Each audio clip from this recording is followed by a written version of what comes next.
Hello friends, स्वागत है आपका हमारे यूट्यूब चैनल द क्रिएटर्स पे। और जैसे कि आपको थंबनेल देखकर पता चल गया होगा कि आज हम लोग क्लास 12 के विद्यार्थियों के लिए जो चैप्टर पढ़ने वाले हैं लोग, वो लेसन 12 है। और इस 12वें चैप्टर का नाम है औपनिवेशिक शहर। अर्थात इस चैप्टर में हम लोग उन शहरों के बारे में पढ़ेंगे जिनका विकास इंग्लैंड के देख रेख में, अर्थात इंग्लैंड के उपनिवेशिक शहर के रूप में हुआ, अर्थात जिस पर सबसे अधिक अधिकार इंग्लैंड का रहा। और उन्हीं के देख रेख में यह शहर काफ़ी विकसित हुए और जो आज के सबसे विकसित शहर में भी गिने जाते हैं। इससे पहले हम लोग 11 चैप्टर पढ़ चुके हैं लोग। कहीं पर किसी प्रकार की कठिनाई हो तो आप हमें कमेंट करके अवश्य बताएं। इसके अलावा यदि आप हमारे टेलीग्राम ग्रुप से अब तक नहीं जुड़े हैं तो डिस्क्रिप्शन बॉक्स में उसकी डिटेल्स दी गई है, आप हमारे टेलीग्राम ग्रुप में जुड़ जाएं ताकि आप जब चाहे तब टेस्ट दे सकें। और प्रतिदिन टेस्ट का सिलसिला अब भी चल रहा है। तो चलिए शुरू करते हैं हम लोग आज का चैप्टर औपनिवेशिक शहर।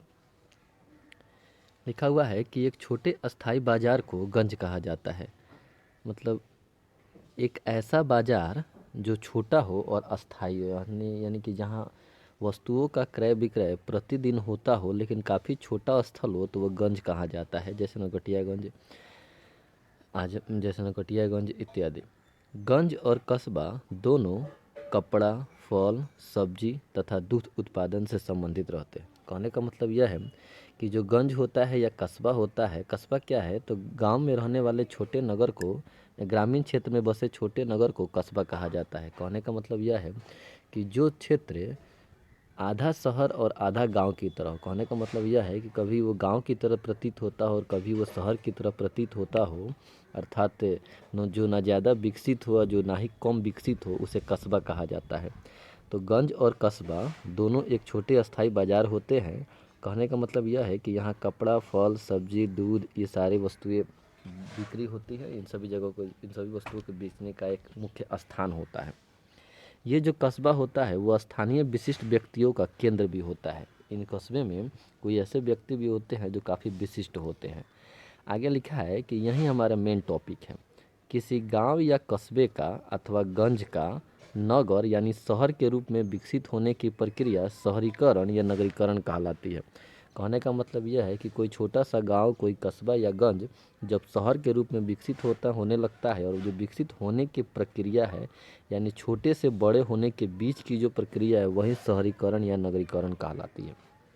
आते हैं लोग अगले टॉपिक पर। इस चैप्टर में हम लोग को मुख्य रूप से 3 शहर के बारे में पढ़ना है। लिखा है कि औपनिवेशिक काल में भारत के 3 प्रमुख नगर अर्थात कोलकाता, बम्बई और मद्रास, जिसे चेन्नई के नाम से जाना जाता है, यहीं विकसित हुए।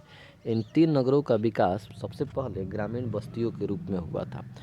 सबसे पहले कलकत्ता के बारे में पढ़ते हैं। देखिए, लिखा है 1639 ईस्वी में फ्रांसीसी डे नाम के व्यक्ति ने चंद्रगिरी के राजा से मद्रास नामक गांव को पट्टे पर ले लिया, अर्थात किराए पर ले लिया, तथा वहाँ एक किलाबंदी की, अर्थात एक कोठी बनाई और सेंट फोर्ट जॉर्ज बनवाया। यानी उस कोठी को सेंट फोर्ट जॉर्ज नाम से एक कोठी बनवाई।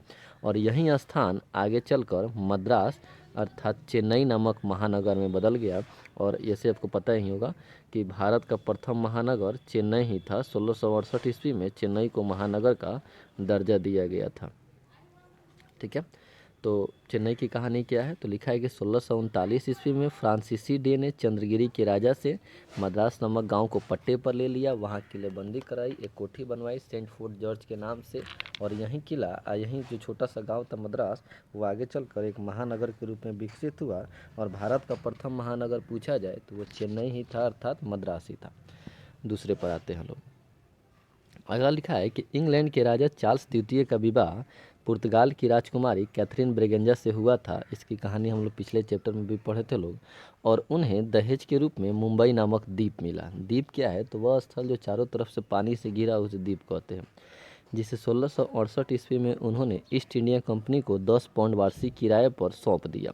आगे चलकर बम्बई धीरे धीरे विकसित हुआ और यह मुंबई नामक महानगर में बदल गया। होता क्या है कि इंग्लैंड के राजा चार्ल्स द्वितीय को यह मुंबई नामक क्षेत्र दहेज के रूप में मिलता है, और जो 7 टापुओं से घिरा था, 7 टापुओं से मिलकर बना हुआ यह नगर था। आगे में एक सिटी ऑफ बॉम्बे इम्प्रूवमेंट नामक एक संस्था बनाई जाती है और वो बॉम्बे को विकसित करने का काम करती है। और बॉम्बे के सातों डिपो को आपस में मिला देती है मिट्टी डालकर, और तब जाकर बम्बई एक बहुत बड़े शहर के रूप में उभरता है। और धीरे धीरे यही बम्बई विकसित होकर मुंबई अर्थात महानगर के रूप में बदल जाता है। अब आते हैं हम लोग 1690 में बंगाल के सूबेदार अजीमुशान के द्वारा अंग्रेजों को सुल्तानती, गोविंदपुर और कोलकाता नामक 3 गांवों को जमींदारी मिली 1200 रुपये में।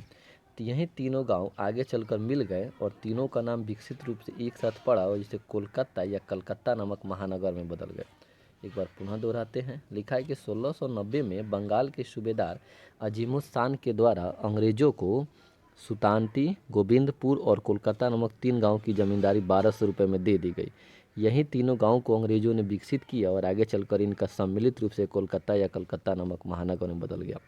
तो तीनों गांव की कहानी हमने पढ़ लिया जो एक विकसित महानगर के रूप में उभरा। पहले चेन्नई, फिर बम्बई और फिर कलकत्ता। अब देखिए कुछ ऑब्जेक्टिव और बचे हैं। सर्वे ऑफ इंडिया की स्थापना 1878 में की गई थी और इसका मुख्य काम था सर्वे अर्थात नक्शा तैयार करना और शहरों को विकसित करने के लिए एक स्थिति जांच करना। भारत में रेलवे का परिचालन 16 अप्रैल 1853 ईस्वी को हुआ था मुंबई से थाने के बीच में। रेलवे की कहानी थोड़ी सी लंबी आपको दोहराना चाहेंगे। विश्व में सबसे पहले ट्रेन का परिचालन 1825 में हुआ था ब्रिटेन में लिवरपूल से लेकर मैनचेस्टर के बीच में। जबकि भारत पूछा जाए तो भारत में ट्रेन का परिचालन पहली बार 16 अप्रैल 1853 को हुआ था। डलहौजी उस समय भारत के गवर्नर हुआ करते थे। पहली बार जब ट्रेन चली थी वो स्टेशन था मुंबई से थाने के बीच में, 34 किलोमीटर के बीच ये ट्रेन चली थी। और आज के समय में भारत में ट्रेन का परिचालन काफ़ी तेज़ी से हो भी रहा है। और अब देखें विश्व के अन्य विकसित देशों की तुलना में भारत में भी काफ़ी लंबी रेल लाइन बिछी हुई है। आगे है कि 1872 में लॉर्ड मेयो के समय में भारत में प्रथम बार जनगणना कराई गई थी। जनगणना से भी 2 सवाल आप याद करेंगे कि विश्व में जनगणना की शुरुआत 1801 में ब्रिटेन से हुई थी, जबकि भारत में जनगणना की शुरुआत 1872 में लॉर्ड मेयो के समय में हुई थी। इसके अतिरिक्त यदि यह पूछा जाए कि भारत में नियमित जनगणना की शुरुआत कब हुई थी, तो भारत में नियमित जनगणना की शुरुआत 1881 ईस्वी में हुई थी और उस समय भारत के गवर्नर लॉर्ड रिपन थे। तो जब पहली बार जनगणना हुई 1872 में, उस समय भारत के गवर्नर लॉर्ड मेयो थे, जबकि जब नियमित जनगणना की शुरुआत हुई उस समय भारत के गवर्नर लॉर्ड रिपन थे। नियमित और पहली में अंतर यह है कि 1881 में यह नियमित कर दिया गया कि हर 10 वर्ष पर भारत में जनगणना होगी और तब से अब तक भारत में कुल 15 बार जनगणना हो चुकी है 2011 तक और 16वीं जनगणना 2021 में होगी। आगे है कि कलकत्ता में सर्वोच्च न्यायालय। देखिए सबसे पहले सर्वोच्च न्यायालय बनाए गए थे कलकत्ता में, बाद में जब दिल्ली भारत की राजधानी हुई तो फिर दिल्ली में स्थानांतरित हो गया। तो कलकत्ता में सर्वोच्च न्यायालय की स्थापना 1773 ईस्वी में हुई थी। सर्वोच्च न्यायालय आप समझ ही रहे हैं, सबसे ऊंचा न्यायालय सर्वोच्च न्यायालय होता है, सुप्रीम कोर्ट। 7 द्वीपों का नगर या 7 टापुओं का नगर मुंबई को कहा जाता है। तो कलकत्ता में सर्वोच्च न्यायालय की स्थापना 1773 में हुई थी, जबकि 7 द्वीपों या 7 टापुओं का नगर मुंबई को कहा जाता है। आगे कि फोर्ट विलियम कॉलेज का निर्माण कोलकाता में 1800 ईस्वी में हुआ था। उस समय कोलकाता का जब विकास किया जा रहा था तो उस समय बहुत बड़े कॉलेज का निर्माण किया गया था जिसका नाम था फोर्ट विलियम कॉलेज। ये दोनों क्वेश्चन पूछा जाता है बार बार कि फोर्ट विलियम कॉलेज कहाँ पर है, तो कोलकाता में, और इसका निर्माण कब हुआ था, तो डेट तो बहुत आसान है 1800 ईस्वी में। देखिए गेटवे ऑफ इंडिया मुंबई में है। इसके निर्माण 1924 में हुआ था। यह नौ गैथिक शैली में बनाई गई है और काफ़ी सुंदर भी है, देखने पर भी समुद्र के किनारे बसा हुआ यह गेट है। तो गेटवे ऑफ इंडिया का निर्माण 1924 में हुआ था और यह मुंबई में है। नेक्स्ट आगे लिखा हुआ है कि पर्वतीय सैरगाह मतलब हिल स्टेशन के रूप में शिमला की स्थापना भारत नेपाल युद्ध जो कि 1815-16 में हुई थी, और आपको याद ही होगा भारत नेपाल युद्ध का मतलब आंग्ल नेपाल युद्ध, अंग्रेज और नेपाल के बीच में, और उसी के बाद 1816 में सुगौली की संधि भी हुई थी, 1815-16 में समय की गई थी। यह भारत का पहला हिल स्टेशन है। तो अब आपसे यह पूछा जाए कि भारत का पहला हिल स्टेशन कौन है, तो शिमला है जो हिमाचल प्रदेश की राजधानी भी है, और इसका निर्माण मतलब इसकी स्थापना कब की गई हिल स्टेशन के रूप में, तो 1815-16 में। लिखा है कि गेटवे ऑफ इंडिया का निर्माण मुंबई में ब्रिटेन के राजा जॉर्ज पंचम तथा महारानी पीरी। होता क्या है कि जिस समय भारत की राजधानी कलकत्ता से दिल्ली स्थानांतरित होने वाली थी उससे पहले दिल्ली दरबार लगा था। दिल्ली दरबार आयोजन किया गया था जिस समय ब्रिटेन के राजा जॉर्ज पंचम तथा महारानी पीरी भारत आने वाले थे लोग।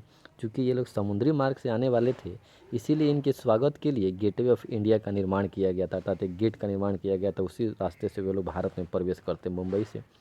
तो गेटवे ऑफ इंडिया का निर्माण की शुरुआत होती है मुंबई में जब ब्रिटेन के राजा जॉर्ज पंचम तथा महारानी पीरी के भारत आगमन के समय में। 1911 में इसे स्वागत द्वार के रूप में बनाया गया था। और कुल पूछा जाए कि कब से यह शुरू हो गया सबके लिए, मतलब पूर्ण रूप से बनकर कब तैयार हुआ, तब 1924 में। आगे है कि आंग्ल मराठा युद्ध के दौरान 1818 में माउंट आबू का विकास एक हिल स्टेशन के रूप में किया गया था। अंत में है कि 1835 में सिक्किम के राजा से दार्जिलिंग को छीन लिया गया और अंग्रेजों ने इसे पर्वतीय सैरगाह के रूप में यानी हिल स्टेशन के रूप में ही विकसित किया था। इसके अतिरिक्त एक दो सवाल और आपके एग्जाम में आ सकते हैं, और इस चैप्टर तो ये काफ़ी छोटा चैप्टर है, और ये जितना ही छोटा है इसके बाद वाला चैप्टर इतना ही बड़ा होगा। अब देखिए, एक सवाल आते हैं कि आप नगरीय क्षेत्र और ग्रामीण क्षेत्र में अंतर बताइए, या फिर क्वेश्चन आता है कि शहर और गांव में क्या अंतर है। इस चैप्टर का एक ही सबसे इम्पोर्टेंट क्वेश्चन है, वैसे 2-3 और बन सकते हैं। तो आप आसानी से बता सकते हैं कि नगर काफ़ी बड़े होते हैं, नगर में काफ़ी बड़ी बड़ी इमारतें होती हैं, गांव में इमारतें छोटी छोटी होती हैं। नगर में जनसंख्या ज़्यादा होती है, गांव में जनसंख्या कम होती है। नगर में जनसंख्या घनत्व ज़्यादा होता है, गांव में जनसंख्या घनत्व कम होता है। नगर के लोगों का जीवन यापन उद्योग और सेवा पर निर्भर करता है, गांव के लोगों का जीवन यापन कृषि पर निर्भर करता है। नगर के लोग एकल परिवार में रहना पसंद करते हैं, जबकि गांव के लोग संयुक्त परिवार में रहना पसंद करते हैं। नगर में आधुनिकता का प्रवेश होता है, जबकि गांव के लोग पुरानी परंपरा के रहते हैं। तो इनमें से 5-6 किसी टॉपिक को आपको याद करना पड़ेगा, जैसे नगर में जनसंख्या ज़्यादा होती है, गांव में जनसंख्या कम होती है। नगर में जनसंख्या घनत्व ज़्यादा होता है, गांव में जनसंख्या घनत्व कम होता है। नगर एकल परिवार को प्रोत्साहन देता है, गांव संयुक्त परिवार को प्रोत्साहन देता है। नगर में आधुनिकता होती है, गांव में पुरानी परंपराएं होती हैं। नगर के लोग उद्योग सेवा पर निर्भर होते हैं जीवन यापन के लिए, गांव के लोग कृषि पर निर्भर होते हैं। तो यही टॉपिक हम लोग को पढ़ना था। आई होप आपको ये चैप्टर अच्छे समझ में आया होगा। यदि अच्छे समझ में आया तो कमेंट करके अवश्य बताएं। और इसके बाद हम लोग शुरू करेंगे सबसे इम्पोर्टेंट टॉपिक, सबसे इम्पोर्टेंट चैप्टर और मेरा फेवरेट चैप्टर, महात्मा गांधी से जुड़ा हुआ चैप्टर है। तो चलिए मिलते हैं लोग अगले टॉपिक के साथ अगले चैप्टर में। तब तक के लिए घर पर रहें, स्वस्थ रहें, खुश रहें। धन्यवाद।